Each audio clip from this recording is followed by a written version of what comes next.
the front, so just press forward. Anyway, good evening. I'm Jeff Collins, Professor of Art History and Material Culture here at Bard Graduate Center, and on behalf of the Director, Susan Weber, and my faculty colleagues, I am delighted to welcome you, both those who are here tonight or watching remotely, and those who will join virtually in the future, to this first of our 16th cycle of the Françoise and Georges Selz endowed lectures in 18th and 19th century French decorative arts and culture.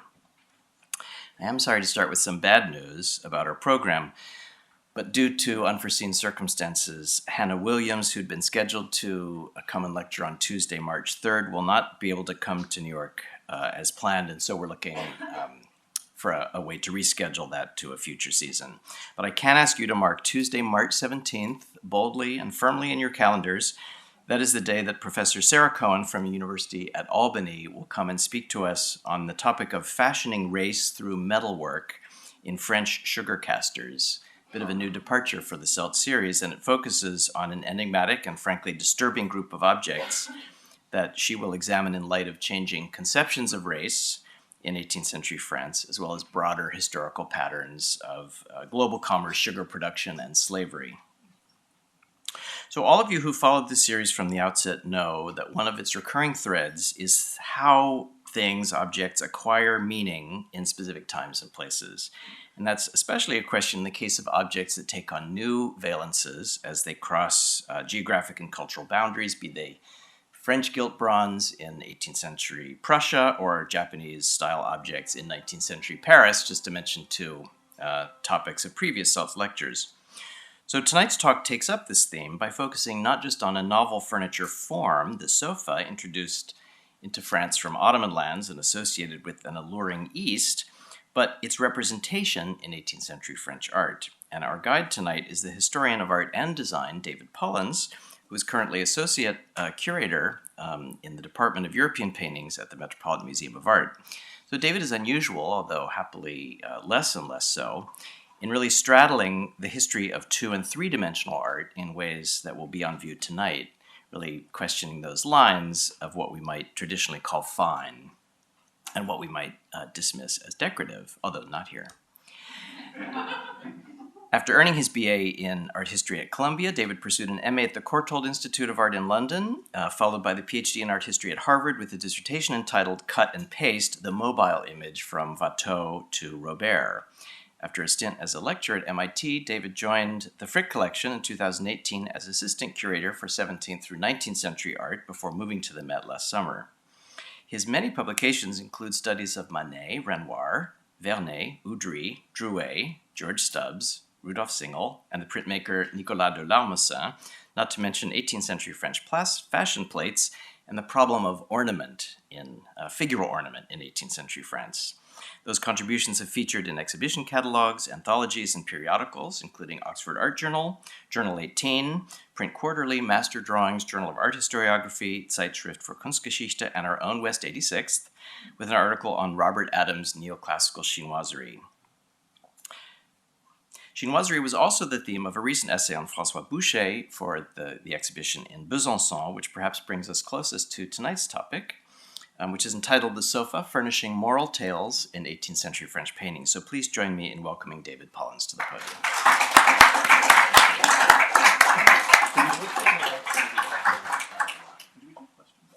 Yeah, absolutely, if you're willing. Of course, yeah. I just ask whether we do questions after I'm here. If I'm willing, and I think you might have many questions, because I think this hopefully opens up quite a few, in part because I failed to find definitive answers to many. So many thanks, of course, to Jeffrey for inviting me and the BGC. I'm flattered to join the ranks of the Selz lecturers. I feel like I've spent many evenings in this room listening to colleagues and friends. Also to Jeffrey for nudging me ahead with an unlikely subject in a way, something that had been accruing in my mind and as a file on my computer of images, something that I had only given kind of conjectural shape to, and which I've now dived into, and you'll see the kind of loose threads of that aspect of research that links between, I hope, decorative arts, painting, which I kept trying to land back in painting because I feel like that was kind of what I could add to the story, and then furniture, so three-dimensional objects. And of course, this question was then this issue of the persistence of sofas in 18th century French painting. In particular, while I was at the Frick thinking about their glorious boucher of a woman on a daybed, and the Saint-Aubin, a nude figure, and of course, most recently, the Met's magnificent Detroise. This is one of two which you'll be seeing, in which the sofa functions as a key protagonist in the implied narrative. Indeed, in conjunction with the mythological scene found above this couple, just above them, that is kind of a mise en abîme that cues the story. The sofa here serves a way of propelling and literally, hopefully, presumably, accommodating that narrative. It's a sort of a spatial thing.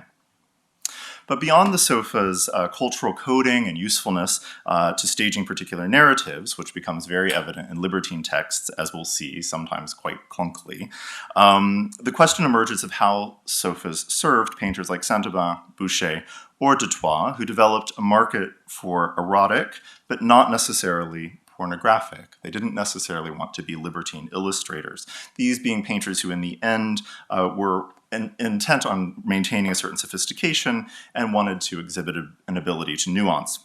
So if here Mars and Venus provided the necessary fig leaf for eroticism in mythological terms, and we know this of mythological painting in 18th century France, you get to show a nude and get by with it because it's an identifiable classical subject. How to establish contemporary subjects that were as titillating and similarly nuanced, and were perhaps anticipatory of more explicit things, but not necessarily having to show them. So this is to try to keep us on topic, that is on the sofa and not on the bed, which is a very slippery slope, as we'll see with Boucher. I kept trying to kind of stay on the sofa, and Boucher was going too far. So the idea of playing on the logic of the sofa, what does this kind of cultural aspect of sofas cue us to, perhaps in other pieces of furniture too? So it's an amorphous body of material, and I've tried to organize ourselves around three parts. First, a kind of cursory history of the actual furniture form, which some of you might feel you know already. Then the libertine literature surrounding it that gives a lot of its cultural coding and really is a primary body of evidence for us because we don't necessarily have people speaking about the sofas in the paintings. And then finally, the paintings themselves that I hope can show they don't merely register a new furniture form, a fashionable form, or its exotic erotic connotation, but use it in a particular way specific to representation and specific to artists' concerns. So just to start with the form, we could debate, I think, at length, some people have, the origins of the canapé or sofa in Europe. There's probably no singular moment of its invention or arrival, and the forms often overlap. So what is or is not a sofa actually is a persistent sort of problem. I'll start, however, with this clarification of terms because they're often used interchangeably and particularly in the moment under discussion. Canapé here is rare in English, but it's the word most frequently encountered in 18th century French sources, from technical trade manuals to libertine fictions. Like the English word canopy, the French canapé comes from the Greek or Latin conopium, which refers to actually the mosquito net and by extension the furniture that it encases or the person it protects underneath. This namesake feature is actually something the canapé, as we know it, as seat furniture, will more or less shed as it leaves courtly culture. But of course, in other ways, canopies remain right up until certainly the Napoleonic period as this kind of antiquated, funny remainder of that mosquito net and also a certain courtly milieu. Canapé and sofa are used really, both of course, sofa being used more often probably in English, are employed pretty interchangeably in 18th century French sources. And in the images we'll consider, though sofa certainly has this additional key exotic tinge. Sofa comes from the Arabic sofa, referring to a long seat made of stone or brick, which is often, of course, part of the architecture to which cushions might be added. And in early modern travel accounts and illustrations, its obvious association for most Europeans in the 18th century is the harem. Here, of course, one of Van Moore's well-circulated images from 1714 demonstrates how already the sofa is associated with a female body. Of course, those familiar now or then with Ottoman culture would know, of course, that it's not exclusively that. It could appear in a fully kind of official capacity as it is here, as a kind of seat furniture around the edges of a room. But as we'll see, the man on a sofa in the 18th century is a rarity, particularly the man by himself. In England, the compounding of French and Near Eastern sources of the term sofa is important for pretty xenophobic uses, usually, as in William Hogarth, where we'll conclude, where he uses sort of both the French and exotic connotations to doubly foreign them. Because the connotations of sofa that are at once exotic and erotic are most salient for the purposes this evening, it pushes it the furthest. That's usually what I'll use. I've tried to stay kind of consistent in that. What then of the actual objects, which survive actually in very limited numbers before the 18th century? Most furniture historians locate the sofa's origins in early to mid 17th century as an outgrowth of the two-seater chair. So basically the chair just gets wider to accommodate a couple, usually framing a royal couple such as this. And it's accompanied by the canopy, the canapé, part of that ceremonial presentation. Here an example in a print dated 1641. The crucial canopy, of course, the sort of split drapery, not only this legacy from the mosquito net, but also the superfluous use of expensive fabrics, of course, is important. The link to the bed is certainly not arbitrary, since the 17th century in Europe is a period in which the formal bedchamber was a place for receiving guests, the most sumptuous, of course, and infamous being the levee of Louis XIV, shown here. I just wanted a contemporary image of which there are few of his use of the bedroom here. He's not in the bed, but you see the bed with its curtains behind. And again, of course, this can be traced through the end of the century, but its origins are thoroughly 17th century court culture, this late 1760s Fragonard. So surviving evidence of the earliest canapé or sofa forms is slight, but relatively consistent in terms of what you would expect. The designs for such ephemeral objects, because they're kind of multi-piece, including a lot of upholstery, or at least drapery, here evident in these drawings by Jean Perrin, which depict furniture that is not obviously comfortable, which is, of course, later a defining feature of the sofa. Their mandate, I think, is as much ceremonial, displaying and framing, as it is comfort. Put another way, the sense is not touch, as it will become for us, but vision, by so obviously presenting or framing the occupant, which is something that will also remain important for the sofa. How novel furniture forms fuse with the picture plane and the suitability of that format is, of course, going to be key for us. Some of the earliest and most celebrated examples are these, this sofa at the left from Knoll, the house which gives its name, but mainly because it just happens to survive, produced probably in England, but it seems recently argued, it's been argued for some time, most recently Christopher Roll has argued perhaps French origins through family and court connections. In 1683 and 84, Louis XIV's furniture makers delivered furniture with, quote, a tall backrest in the middle and headrests at each end that may have been similar to this.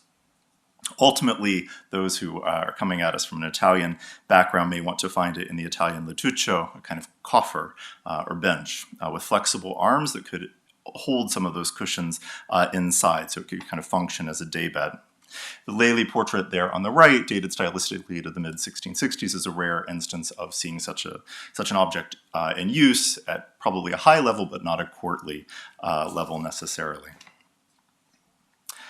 As Dejean has outlined in her study of the emergence of comfort in France, for which in her tale the sofa is a key aspect, French fashion prints offer some of the most solid visual evidence we have of the emergence of the sofa, presumably marking a moment when they were novel still, apparently enough to be in a fashion plate, but not so finite as existing only at court. As Dejean has found, we know that by 1691, sofa is listed among a dictionary, a des mots à la mode, of kind of trendy French words. It appears in there. And in 1695, the Swede Daniel Kronström, who we rely often to observe late 17th century French culture, reported that there was, quote, hardly a room in Paris without one, a sofa. Here we see two versions. At the left, a print dated 1696, that bench-like form found in the Perrin drawings, quite closely linked still to the ceremonial sofa, though the fringe indicates that it's lightly upholstered and pillows have been added for additional comfort, and hint at a potential, although the Princesse de Rohan does not take advantage, they hint at the potential for a lean, a change of bodily comportment to take advantage of them. Meanwhile, at right from 1688, a nearly contemporaneous, comfier iteration is to be found. Already, though, key components here are obviously at work in terms of the representational function of sofas. This lady of quality, she nonetheless engages in circumspect activity of women reading alone and not reading high literature, rather, but a periodical, the Mercure Galant, where she may well be reading about fashionable things like sofas. And the furniture has already, of course, you can see, tempted her body to move into this lean. Her right foot is raised, not only moving her towards a horizontal position, but also causing her legs to spread. These features having to do with comportment vis-a-vis the nascent sofa, or here the frequent synonym being, as I said, canapé, marks this woman out from the still essentially courtly Princesse de Rohan on her still ceremonial bench, in which her feet remain firmly on the ground. Just to give you a second example and fill this out a little bit, in these hand-colored examples on the left, one from 1686, a canapé similarly causes the woman to raise her leg a bit awkwardly. And I contrast it here on the right with perhaps what is obvious, but the alternate possibility, which is a chair, to state the obvious. But I think it's useful to see that even though the woman on the right is fully at ease at card playing, maybe even gambling, she nonetheless respects the constricted movement of the chair, her back erect, not even touching the back, as you would not hope to be doing in the late 17th century. And also, of course, there's no space for her to be joined by a companion, whereas here on the left we have at least a two-seater chair. So what I hope you may have noticed too in this, to end with about the furniture form and its emergence, is that in these earliest instances there's an absence of this exotic veiling. It might appear in travel accounts, but when the sofa first kind of emerges as an actual form in France, it's limited in its exoticism. And it's important to remember that in a sense, the exotic valence arrives in the course of the 18th century, and I think in many ways attaches itself to and intensifies already present issues so that the kind of erotic, exotic combine, as they so often do, as an axis for intensifying kind of the cultural connotations of an object or a decoration. So this literary context, which is so key for all of this. Most students, many people in this room, but I felt you can't not say it, will know this. Most students of the French interior in the 18th century will have as their reference Bastide's La Petite Maison, first published in 1758. It's the tour of a maison de plaisance that unfolds as a simultaneous seduction of a young woman, the sumptuous decoration literally seducing her. Often read today in isolation, La Petite Maison pulled on a vibrant body of libertine literature to which it's related. Illustrations here that I've taken and blown up to a huge scale, chosen, of course, for their sofa motifs, in which spaces and objects acted on the senses in order to drive erotic action. And this is a frequent recurrence, one of our rare men on a sofa at the top. Libertine literature, as I found, a talk where you just read quotations from books. Maybe if I were a literature historian, it would be different, but it didn't seem like that was my role this evening. The libertine literature of 18th century France, a deep rabbit hole. So what I wanted to do was focus on a few key aspects that I actually tried to pull myself back to these paintings, which, as some of you might have noticed, arrived at the Met from the Wrightsman collection and therefore have been very much on my mind. But I think that they actually prompt us in useful ways for giving ourselves some focus. Most obviously, of course, is the role of the sofa in propelling action. That's obvious. The second is the role of emulation in libertine works, both visual and printed, which is to say that the characters who follow the imagery presented to them might do this in two-dimensional prints, as you see on the wall here, or of course on the right in the sculpture. Both of them inspire the actions in the image, but they also cue us as viewers to anticipate what's to come. And then regarding emulation, the question of emulating text, emulating what is being read. And on the right, the woman's decision to fix her garter in the man's presence, I think surely is not happenstance, but a kind of erotic ruse. In a libertine context, certainly the only plausible explanation really being that she has just been inspired by reading of such a scene in the book that she has just set aside on the console. Like the way that the mythological subject is simultaneously inspiring to the couple and cueing the viewer of the painting, so too does this emulative quality of reading the texts operate in two ways.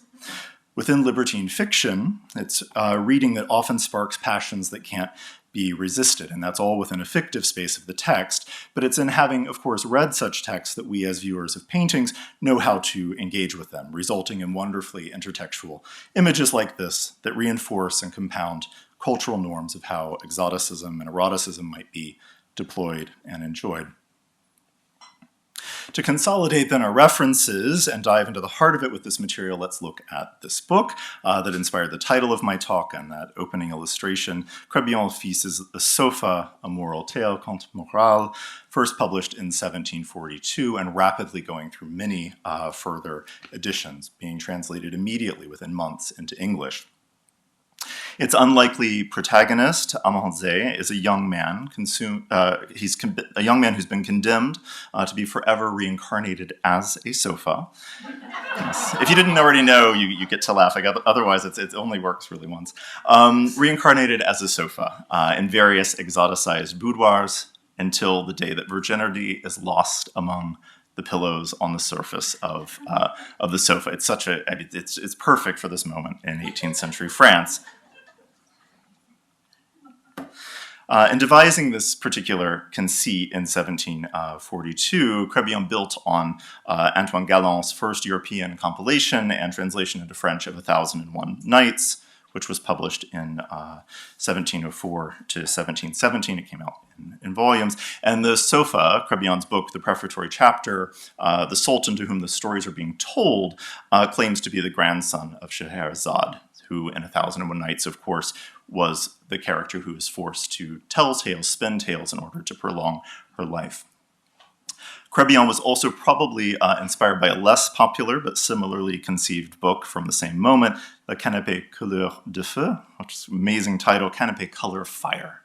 And examples exist, in fact, as I show on the far right, of the two being bound together by 18th century buyers of books, so people understood them clearly in relation to each other. And such it narratives that follow this kind of animal or object were fashionable in 18th century Europe, even if better studied for England than for France. In 1781, the Critical Review complained of, quote, this mode of making up a book and styling it in the adventures of a cat, a dog, a monkey, a hackney coach, a louse, a shilling, a rupee, anything else. It has all grown so fashionable now that not a few months pass without one coming across our desk.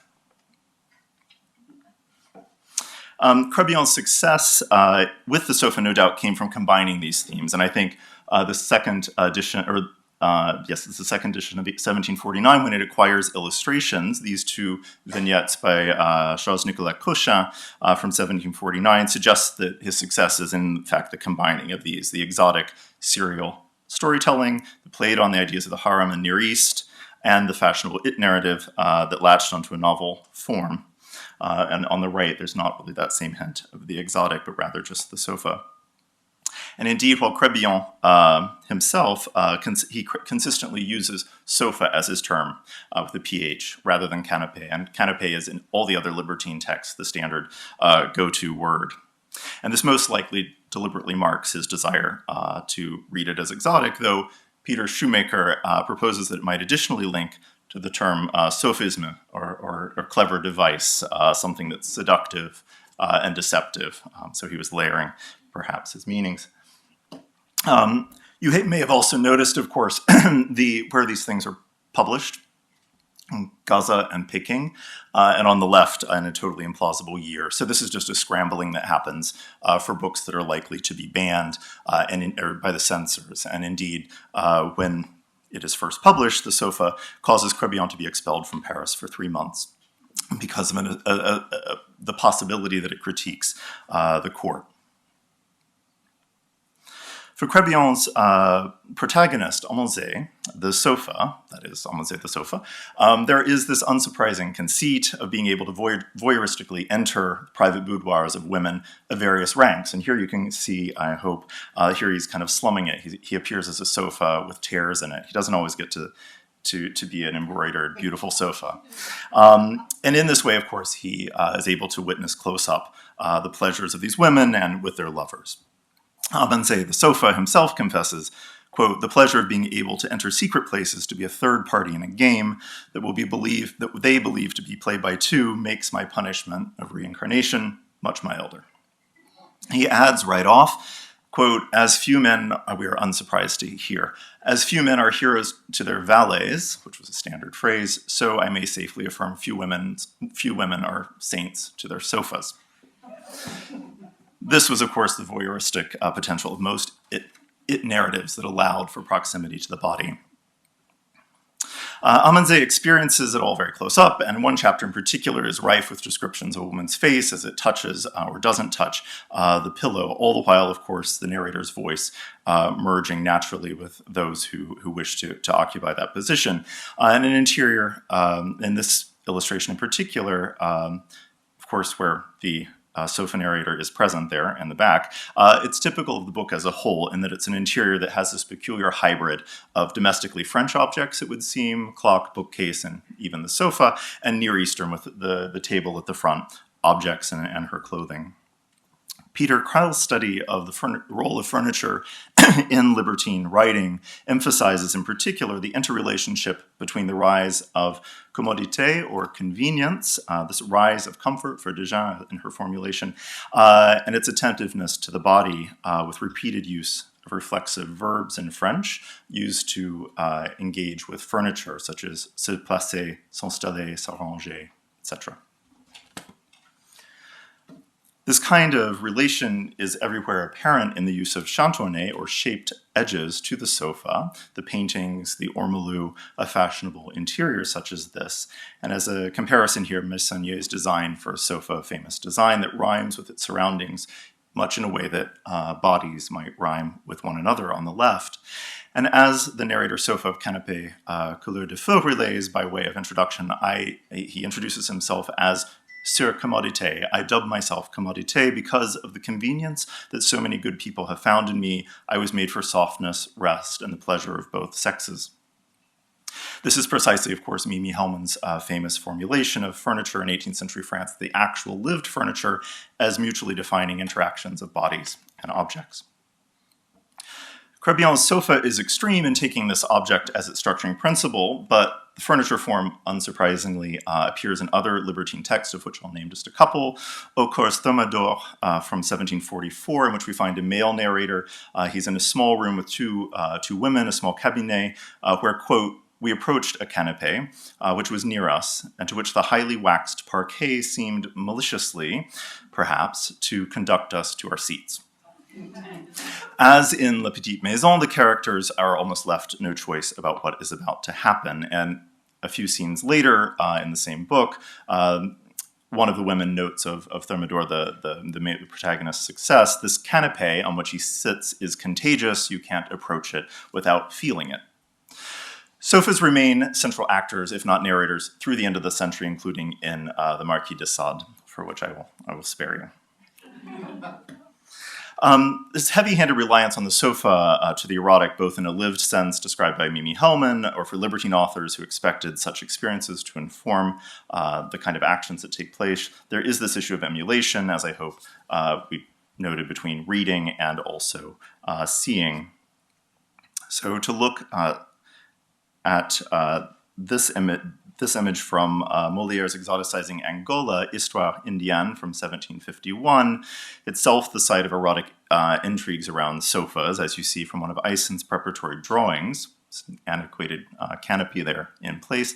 The author explores the importance of imitation for seduction. The young prince Angola is seduced by La Fée Lumineuse when she suggests temptingly that it would be inappropriate for them to continue their reading together in the same space since the text was so highly charged. And indeed, of course, they inevitably do read together when, quote, "at the same time, by imitation, she was devoured by his kisses." In the very first chapter of Crébillon's Sofa, as if setting the reader's own behavior, we are given the tale of the ostensibly austere and respectable Fatima seen here alone in her room. This chapter confirms women's capriciousness and duplicity, of course. The familiar trope is certainly that, familiar to us of the woman reading alone. Useful for us in that that first chapter does set up this kind of reflexive thing again in which you might be reading on a sofa and it cues you for the kinds of interaction that might take place. Here on the left, Baudouin, who's the son-in-law of Boucher, and then right up through the end of the century in the 1780s, there on the right, overcome by text. If we are to believe our sofa narrator, Fatme, this woman who he focuses on, seen in that central vignette, she used the false pretense of time alone to meditate on religious texts, but, of course, as soon as she found herself alone, her gloomy and severe manner disappeared. I, the sofa, saw a different attitude, different expression. She essayed me with minute care, and it was clear that she would not use me for mere adornment. While reading a book she's hidden in a cabinet and she's taken out, it seemed to engage her. Her eyes became animated. Finally, she put it aside, not with the intention of forgetting the scenes that it had presented, but to abandon herself to them. The visuality of scenes to which Fatme exposed herself may well be written descriptions or the kinds of illustrated vignettes that we've been seeing in these texts, but this flags the second form of emulation based on things seen rather than read, as here between the sofa and Chantronnay mythological painting. We see this in multiple books. The Progress of Libertinage from 1765, quote, "Our heroine was led into a delightful room. The victories of love had been painted there by the hands of the masters. Everything announced pleasure and caused it to be desired."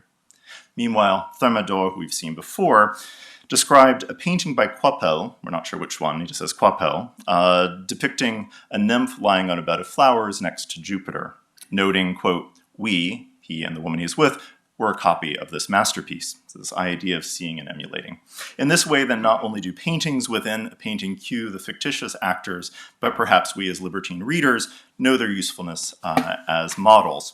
And of course, to take, I think, our very elegant de Troyes on the left to its logical extreme with Schall there on the right, always one to tip directly into libertinage, if not pornography, combines, I'm sparing you that aspect this evening, combines the two. So the image on the wall, the letter in the hand, all of it experienced, of course, on a sofa. So then to painting, finally. Let's see where we are. Good.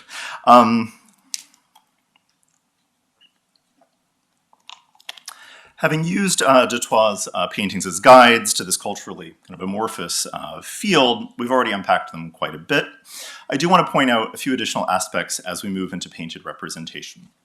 In the Declaration of Love at left, while the sofa itself does not announce exoticism in any obvious way, the woman not only wears what is likely, and I thank Amelia Peck for her help on looking at these, not only wears what is likely a French-made fabric, perhaps hand-painted or copying hand-painted Indian or Chinese silks, but moreover she leans on this gigantic Indian-printed pillow, the kind of cushion we'd seen in earlier sofa forms, but now clearly marked as an exotic one. Also kind of tour de force of painting. I think it's an amazing object. The young Boucher, who is certainly looking at the elder de Troyes in this moment, employs a similar pillow on a more openly erotic work in order to cue an intimate space with erotic potential. Here the pillow, a link to the Ottoman sofa. The eroticism already evident by the sofa, painting, interlocking forms of sofa, chair, rail, and picture are additionally emphasized, of course, in more conventional fashion. The eager dog, his little red tongue obscenely extended. If you come to the Met, lean over and look, it's pretty tough. And then the tri-corner hat, trimmed and burred down. I'm not sure that everyone believes me on this, but I think pretty clearly in this context, mirroring in its placement and form what we must assume of the woman's anatomy hidden beneath her dress. De Troyes' suave tableau de mode, for all of its implied eroticism, and of course that's the game in the period, is to not look at a shawl with a woman on a sofa abandoned to a book, but rather to pick up on these things. To that suave tableau de mode, which were images of fashionable life that he kind of coined and crystallized as a genre, of which these pendants are really the beginning. He shows these in 1724. They mobilize this in a particularly sophisticated way, but neither, of course, is his use of the sofa or in its role in narrative coming out of nowhere.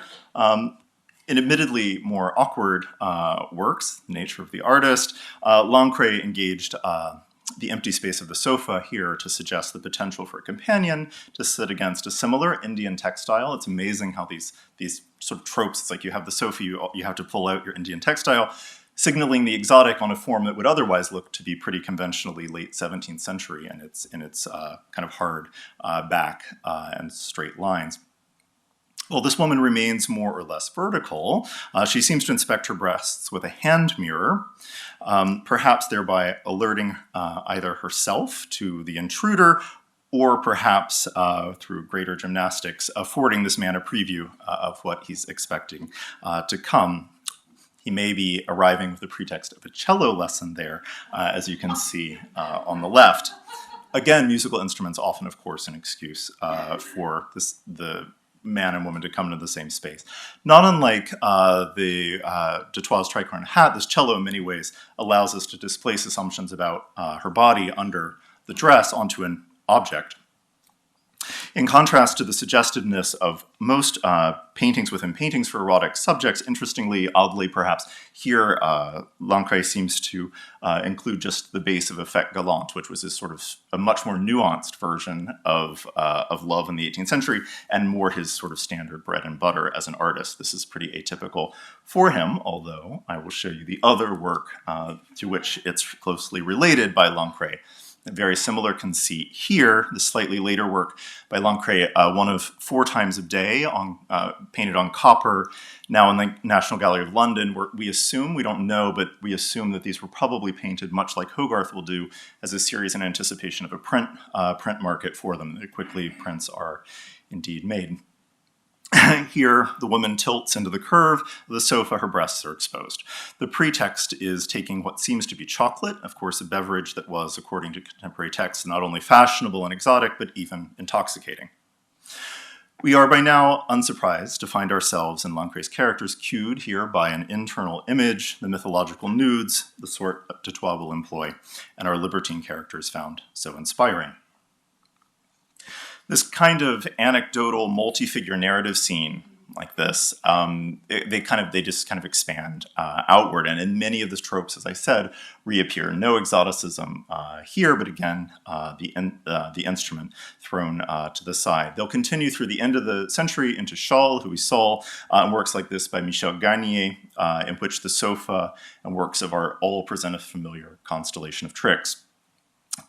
In the remainder of the paintings we consider, however, I'm moving in a different direction, in part to address works by those who are aspiring, I think, against this kind of anecdotal narrative, in order to also look at how sofas extend the stage as a way of formatting the picture. And in the case of Boucher in particular, at times actually avoiding actual sofas, whether this piece of furniture was too associated with the literalism and narrative of libertine vignettes, or to take advantage of these kinds of furniture forms that are in some ways ambiguous in their placement. Much like the boudoir or cabinet, they're neither the bedroom nor are they a public space.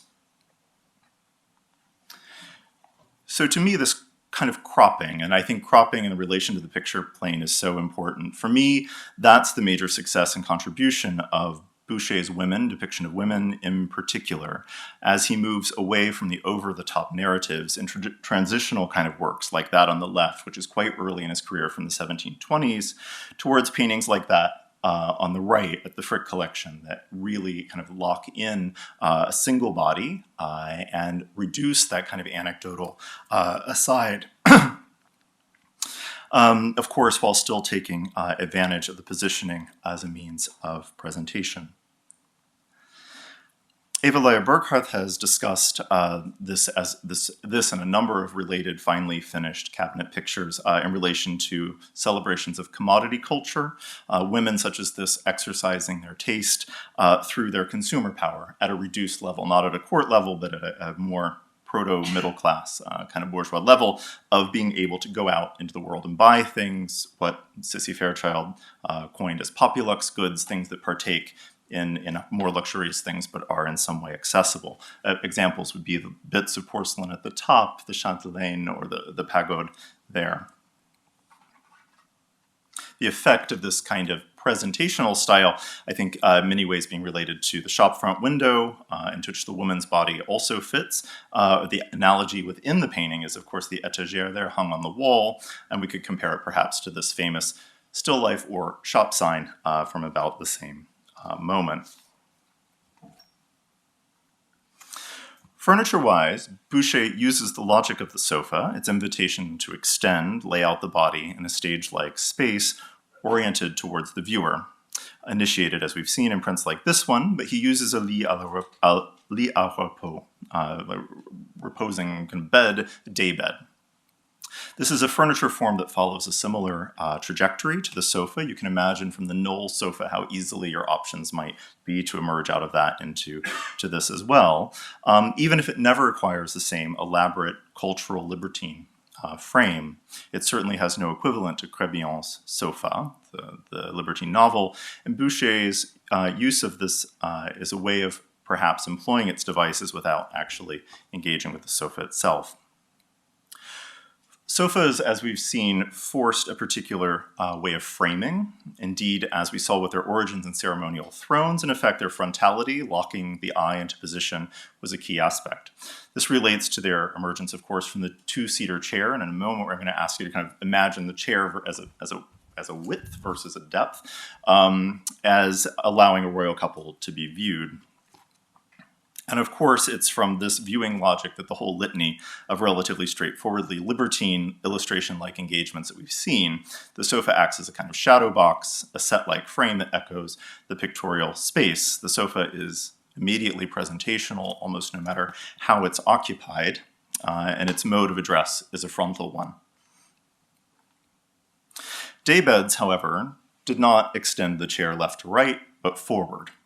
And this was essentially the wrong way for presenting a full body. Of course, this would be counterproductive to presenting the body. Representing the daybed then requires orienting it not frontally in the mode of a chair, but in the horizontal orientation that defined the sofa, as if against the wall. Not entirely logical in terms of actually being used, but useful for purposes of representation. In Boucher's image, somewhat inexplicably, though parallel to the wall, you'll see that the chairback portion is tilted in toward us, the better to orient this framing device to the picture plane, a contortion that is, of course, not so far from the woman's contortions of her own body, evidently propped up there on the hip, her torso decidedly and kind of uncomfortably turned in our direction. What I think at first reads relatively naturally soon seems actually to kind of tilt out into our space. This is to say, and a couple unlikely comparisons for you, that if the proper orientation of a chair is not from the side but from the front, as in this spectacular painting, the image of the daybed requires the image of the daybed that respects its origins in a chair would actually be not very satisfactory. In fact, it would probably result in something like this. I think not a comparison that's probably ever happened. I'm just trying to get you to think about kind of space in the picture. Of course, such a representation of a figure turned in a chair in this way with its feet raised would result in this kind of extreme foreshortening that would distort the female body, connecting to kinds of display that were not useful to the artist. This, of course, is the appeal of the sofa's orientation visually in the libertine vignettes that we've seen there on the right briefly before. And by contrast, I show you the frontispiece where the opposite happens, a bed seen from the front and requires them to be kind of propped up. It's not the most accomplished, etching. And so as a result, you have this kind of odd head-on view. Orientation of furniture in the room and pictorial space might certainly seem like a digression, but it has support in the language as I started reading about the different furniture forms, beds and sofas and their overlap. It has support in the language and illustrations of beds in this moment in their relationship to the wall. So this is a lit à la Française, or Françoise, which also happens. This is a French bed. It's the conventional bed with its canopy. It has a high backboard, and like a chair, its proper orientation is perpendicular to the wall. So when viewed frontally, we have a situation like the Montagne, or the frontispiece we just saw. This is evident in contemporary instructive illustrations, as you see here, and overwhelmingly, there are exceptions, but overwhelmingly they're depicted frontally. Of course, here an example of such an object in a room in which it would be odd to place it in a different fashion.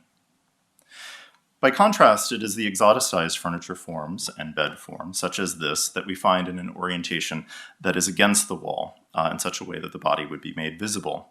Here, the two key types are most popular in 18th century France, the lit à la Polonaise, Polish bed, and lit à la Turque. Even when illustrated in the same handbooks as the lit à la Française, they appear sideways, often with a sofa-like back, as you see at the left, which I understand could be detached or added. Their canopies add to the decorative effect of framing them and putting them under kind of a family group, if you will, among canopy forms. And you can similarly see examples such as this on the right, this particularly over-the-top lit à la Turque in the Getty for how they might occupy the room. This is also true, we won't really speak about chinoiserie, but it's also true in the realm of chinoiserie in exoticized versions in both France and England, this example of a sofa that acquires its canopy there against the wall. Interestingly, I think it's interesting to find that this division is actually also maintained. It's a division that is not absolute, but overriding. This is also maintained in trade-related practical texts, such as Roubaud's Guide to Cabinet Making, with the exotic forms shown in both dimensions, while the lit à la Françoise or Française is shown only frontally. This brings us then to a group of paintings that some have argued as a kind of openly erotic pendant to the Frick reclining woman, the kind of looser version of the Goya clothed and unclothed woman. The work you see here is Boucher's so-called Blonde Odalisque, dated 1752, but which textual descriptions and inventories, sales catalogs indicate must have circulated in a number of variants relatively quickly.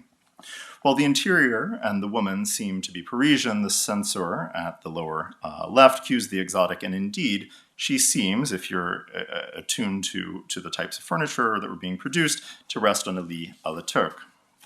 You can see that dramatic curve in particular, and to some degree you have to trust me that that is the kind of inward and then back out is most characteristic of the lit à la Turque.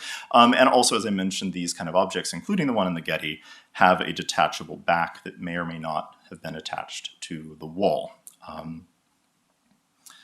Another version of this painting affords a bit, it's very similar, but it's a second version, affords us a bit more view of that curve along the left-hand side.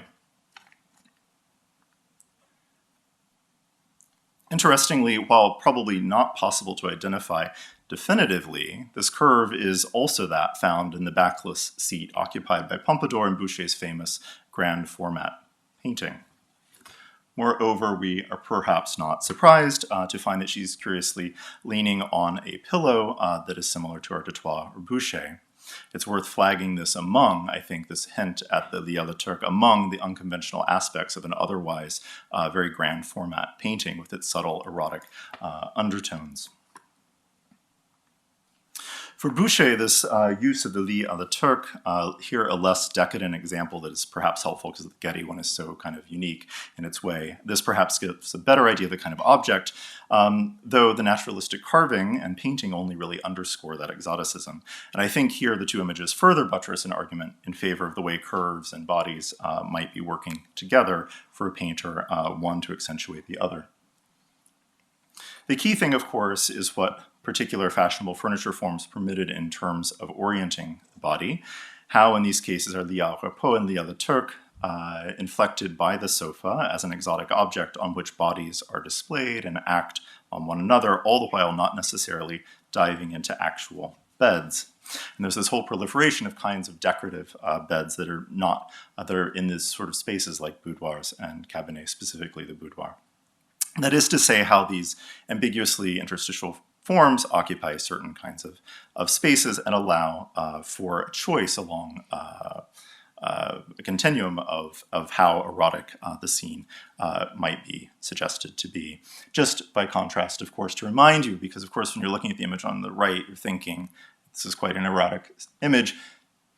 This is what someone like Boucher is essentially kind of avoiding. Fragonard, who unabashedly takes us into the bedroom and using, with here actually by totally breaking down furniture altogether in pursuit of a space that will accommodate the kind of scenes he wants to show. A much more openly erotic artist than Boucher.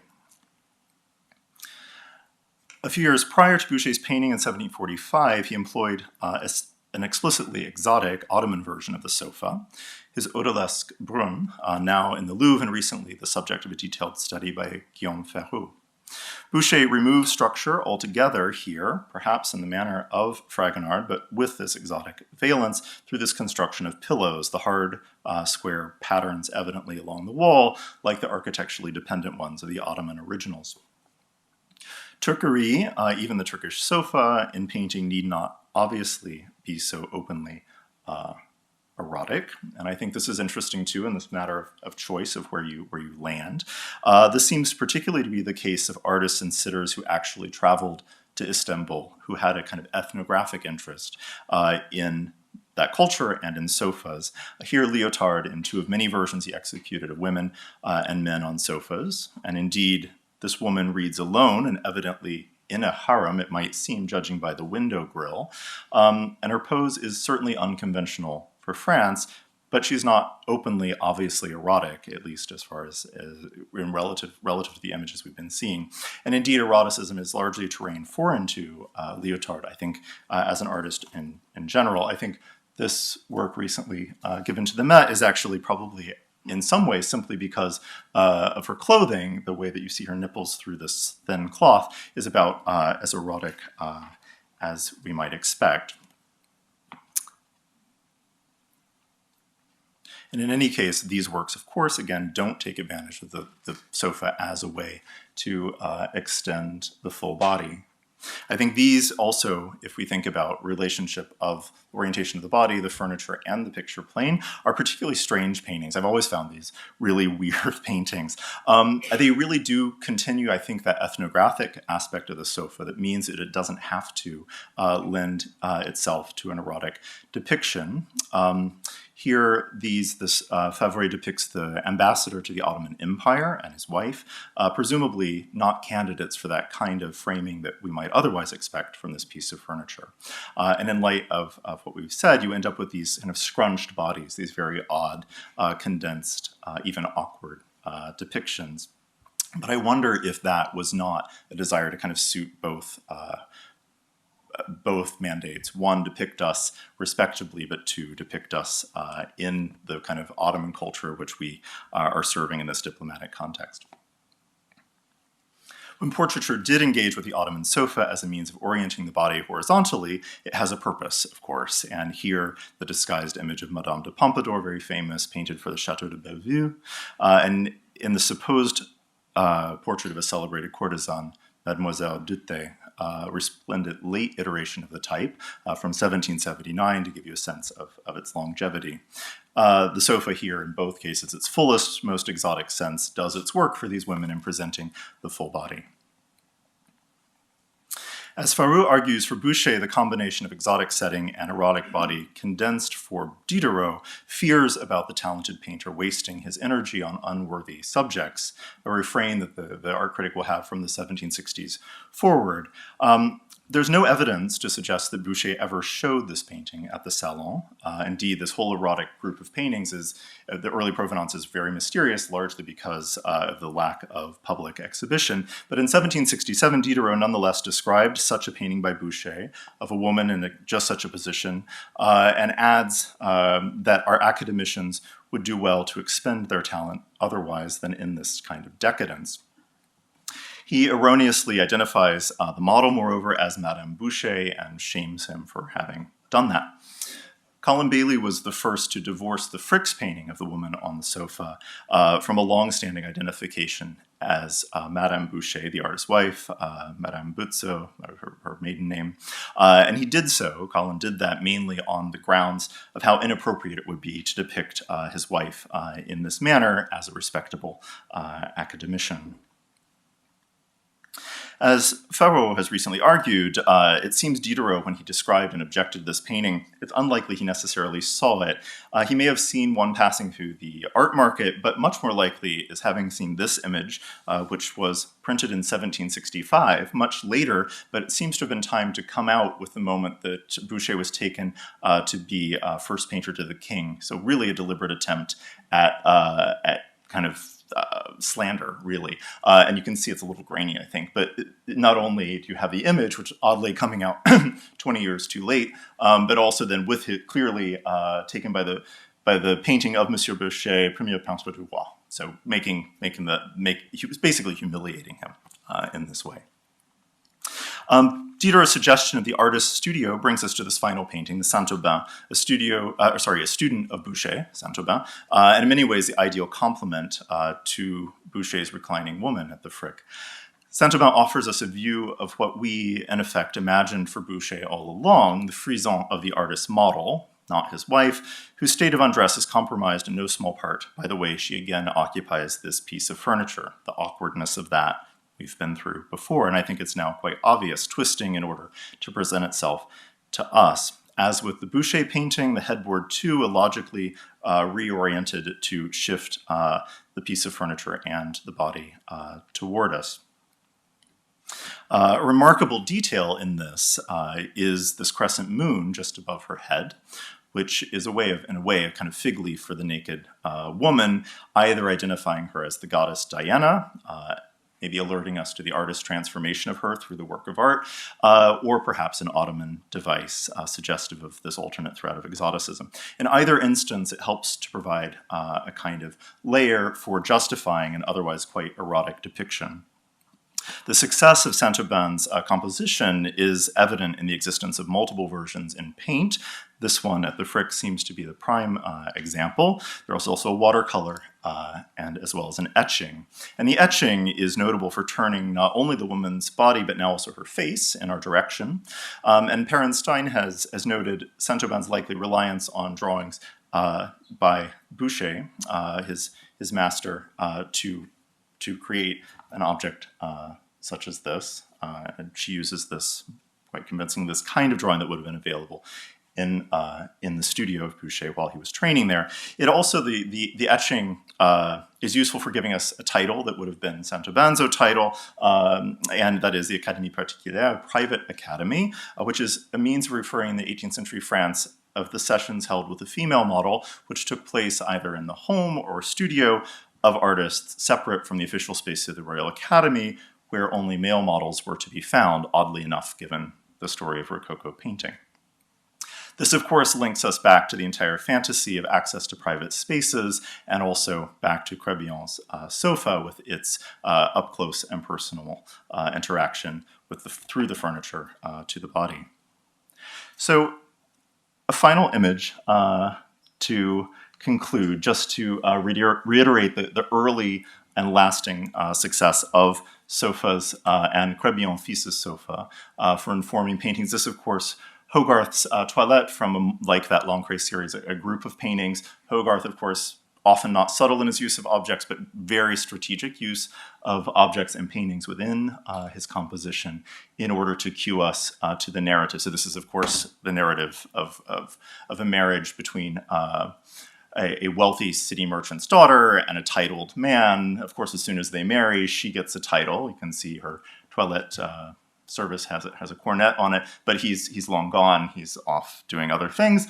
And meanwhile, she's surrounded herself by a thoroughly Frenchified group of kind of fops here on the left, none too subtly sitting beneath Ganymede, never subtle in his use usually of these things. There's, the taking of the hair, etc., the use of the African servants, a kind of epitome of greed and this interaction with the world as one that you can buy.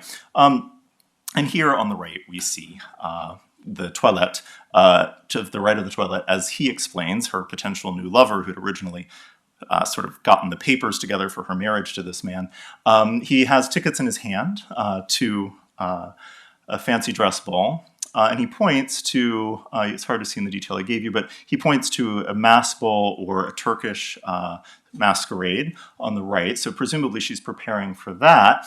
And he is one of our few men on a sofa, but of course for Hogarth, putting the man on the sofa is part of giving him this French inflection and emasculating him in some way. And he's crouched up awkwardly on the sofa and elegantly. And of course you will have noticed sofa written out explicitly there in the little book that you see tucked just behind his feet. And actually we know that as soon as the sofa, Crébillon-Fils' book, appeared, it quickly landed in England and went through some 18 English editions by the end of the 18th century. So presumably a wider European culture would have had it as a reference, either to entice and encourage a particular kind of viewing, or to censor it, to kind of critique what it might do, or the kinds of people who might occupy it. Thank you.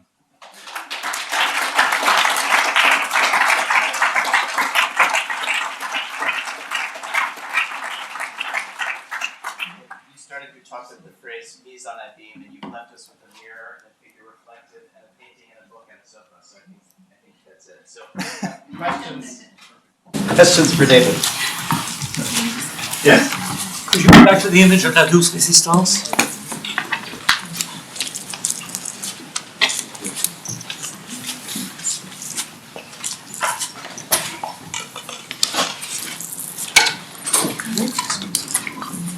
Sorry, I wish we were already there. It's still beautiful things to look at. Yeah. Okay. So you have a solo of the douce résistance, but are the sofa cushions on our right forming a face that's not thrilled? There you go. There you go. Are they forming a face? Can you see the cushions there forming a nostril, two eyes, and a mouth? I don't, but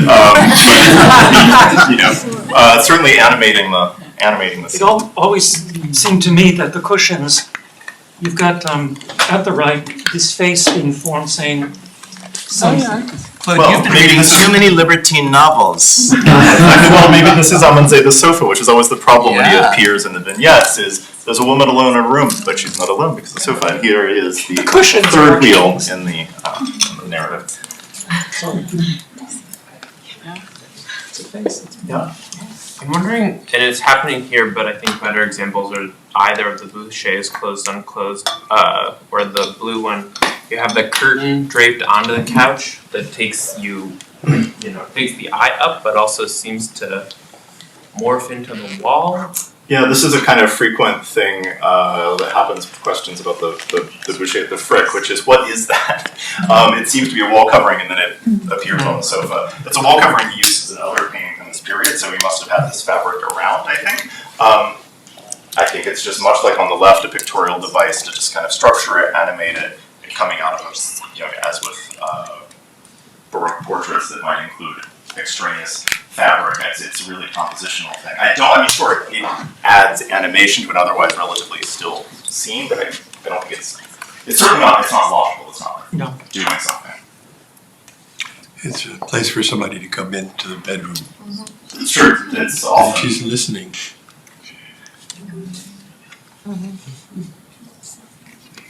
Other questions? Other worries about David's not being sofas? That was certainly on my mind.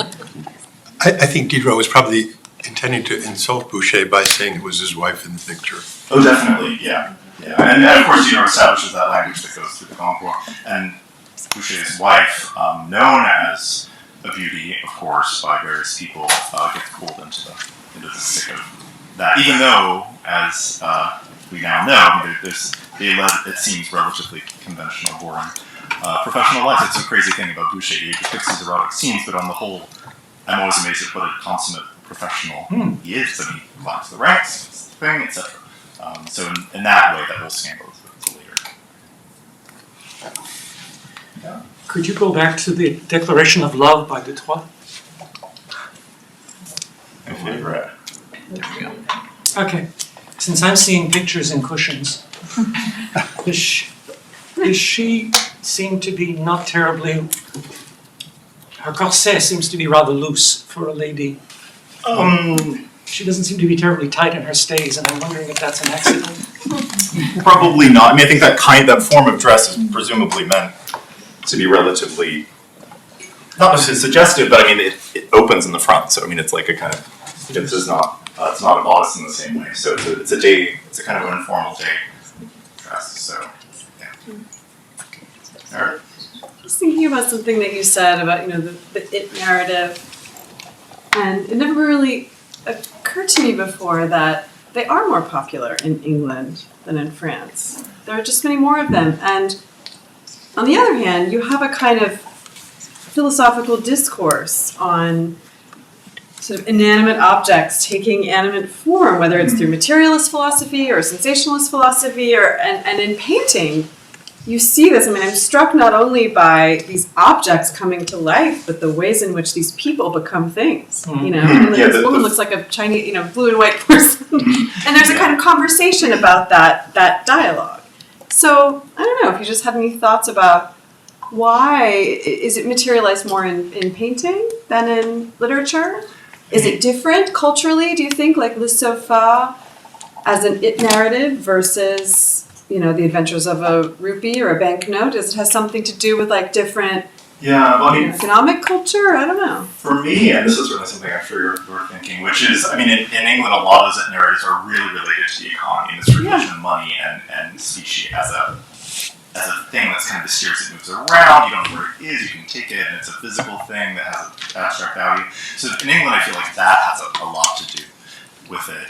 I do think, and I tried to push a little to see whether there weren't more kind of it narratives to make it up. It's certainly the case that just historians of English literature have really run with the it narrative in a way that those for France kind of haven't. So I'm not sure that it's a completely even playing field. But I do think that the explosion in England is much bigger. But I think it does have this relationship to, I would maybe risk saying, more of a fascination or open fascination with commodity culture and money. You can kind of express it more often in Eighteenth Century. It's been years since I read Crébillon Fils, but as I recall, he introduced this form of the dialogue into the libertine, or maybe it was there, but he was certainly associated with it. And so then the sofa is the perfect setting for two people sitting and having a dialogue with each other. So, that trope of the dialogue is, intimately connected to the sofa.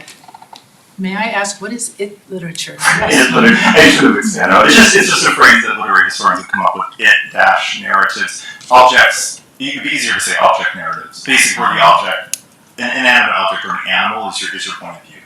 It's usually completely linked to a voyeuristic kind of sense of visitor exchanges. The other thing about a sofa as a space of conversation, of course, I should have included this image and didn't, which is the canapé that is associated with, it's usually by the 1770s, but others in the room might have the terms better at hand, but where you actually have kind of divisions towards the end. The wonderful one in the Linsky Yes, galleries, canapé à confidant. Yeah. Confidant, yeah. So, which is to distinguish itself, your confidant is not your lover, and so in that sense, you're actually divided. It's like those kind of curvy chairs for lovers that keep them And they're facing, back. they're facing They kind of go like this, and so this happens so that you could have a conversation, but there's a division. Right. So it's kind of the opposite. So this allows you to connect those actually specifically keep you friendly. So just on it narrative, I'm actually reading Le Sofa now because David's coming to my class tomorrow morning, and I wanted to be a little prepared. But I having heard it frankly invoked for the first time in Mimi Hellman's great article, she starts out with that. I totally see the appeal of this because it seems to say everything. But what strikes me in reading it is actually that the sofa, it's a complete tissue of. It's a total conceit. By the time you start to get into He says nothing about sofas. I'm halfway through it. We have no idea what they look. It's totally unclear which of the many four. I mean, it's never described, and it's not even the adventures of one sofa. He just his soul flits from sofa to sofa. He goes. It allows him to kind of voyage from house to house and just eavesdrop on people's intimate conversations. But it's actually perversely not really connected with the story, nor is it a tool of seduction in the way that the objects are in Bastides or in other novels of that type. So it occupies a funny position. I mean, you really get the sense, in a way, of someone kind of cobbling together, in the way of a lot of 18th century literature, and certainly libertine literature, is the reason it's actually kind of tough to read. It's kind of like, wait, what? And because you use this basically very kind of open conceit, we're going to be a sofa, and then it just structures the chapters, because of course this reincarnation issue, it's like 1001 Nights, it's just a way of linking a lot of small vignettes rather than... It could just as easily be her wash basin or something. It's actually not important really to the story. It's an interesting conceit when you look at it in a literary sense rather than, only in the pictorial sense, as in the development of the novel as a narrative form, going from these kind of pseudo-histories like or true stories like Robinson Crusoe or something like that, into being having a narrator who's watching what other people are doing and narrating how they talk to each other. Mm-hmm. And so in that sense, the sofa is a perfect device for the development of a very important stage in the novel as a literary form. And David, just maybe to conclude before we break up for informal conversation, what I loved about your talk is that you, in showing us not just the illustrations, the early and actually later illustrations of the Crébillon novel, but also all of these other ways. People were obviously very excited by this idea, but when you come to illustrate a sofa, you have to do things that Crébillon never does, which is you have to pick a type, and you have to have it from a certain point of view, and it bounds the body, and none of which he gets into. So there is a kind of a disconnect between the desire to use the sofa in the way he's using it, and then the realities of having to depict it almost sort of defeats the purpose of it being this all-purpose mass of shapeless cushions that you can make into whatever you want in your own imagination as you're reading the novel. Definitely one of the things that intrigued me throughout this, and I think probably didn't have the nuance to tease it out correctly, but was really the idea of the three-dimensional object as a new thing, something people are experiencing, buying, living on, translated simultaneously into two things. One, two-dimensional painting, and the other, text. And so how does that happen in this talk? It's actually hard to convey all that aspect of the text, but its limitations. But the idea that you have the object translated in two ways, and they at points converge, but otherwise may not. So one lesson, when you go home tonight and flop onto your sofa, just remember you may not be alone. Let's thank David.